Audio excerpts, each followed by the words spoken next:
Kain tayo guys. Empanada. Sasabihin mo. Ito. Ilocos empanada. Ilocos empanada. Sa akin ka. Tara. Ay, ba't yun?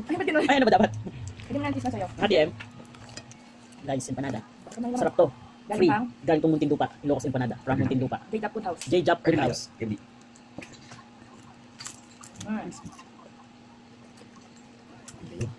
Sige. Sarap nung ganisa niya. Lasang-lasa. Kumalis sa tabi mo. Sarap nung... Bakit biglang nawawala yung pagkain ko, guys? Ang sarap. Ang sarap. Talagang galing suka. Galing Ilocos. Ang Lagyan sarap. mo ng ketchup. Later, lagyan natin ketchup ng pala. Ay! Oh, Ay mo naman, kasi naman.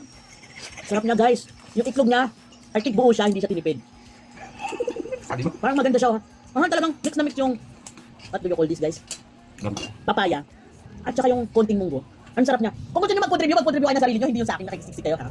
Ang sarap niya. Siguro kung order ako nito ulit, order ako ng dalawa, mauubos ko siya. Dalawa lang. Dalawa kasi isa lang baka mabusog na ako. Yung isa pang kinabukasan ko na. Malaki siya, malaki siya. No? Malaki siya guys, malaki siya. Laki, sulit. Babalik-balikan. Oh, parang may buhok. May Kaya, buhok ako. pumunta na kayo sa Black. Hindi ko kapilado yung Hindi hula ang kanyang crust.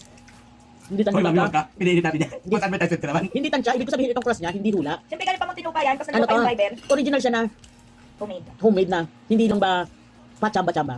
Halatang yun, kita mo talagang inaral niya yung crust niya, yung dough, para maging perfect crunchy.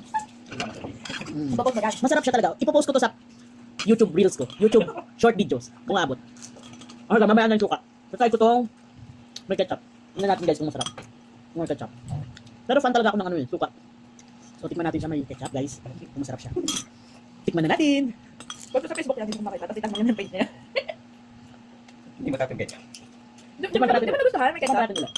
Gusto mo may ketchup, masarap yung ketchup. Alam mo, pag nilagyan mo siya ng ketchup, syempre nag-iiba yung lasa niya eh. Nagpamadaan. So parang ano, parang may ano siya, may sweetness na hatid.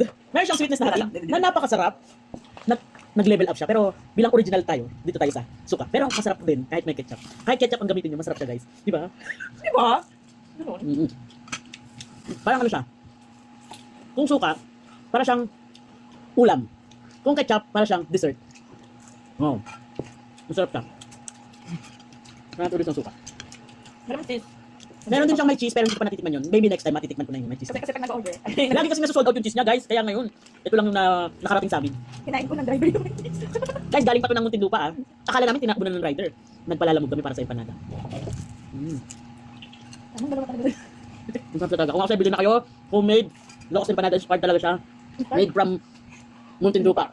Oh, Galing sa J-Japs Food House. Kung gusto nyo mag-order ng barbecue guys, meron dito sila, lutong ulam. Enjoy ko muna yung food ko ah. Enjoy ko muna yung food ko. Thank you. Bye-bye.